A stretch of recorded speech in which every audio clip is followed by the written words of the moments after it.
All right, try to start it. Nothing, huh? All right, turn the key off real quick.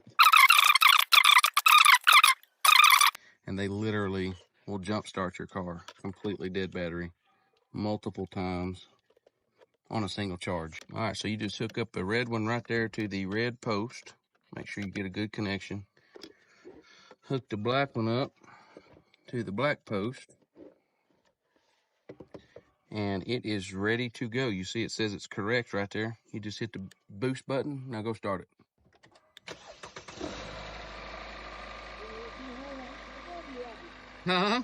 You want to have the video. I did. I'm videoing it right now. Guys, that's how it's done.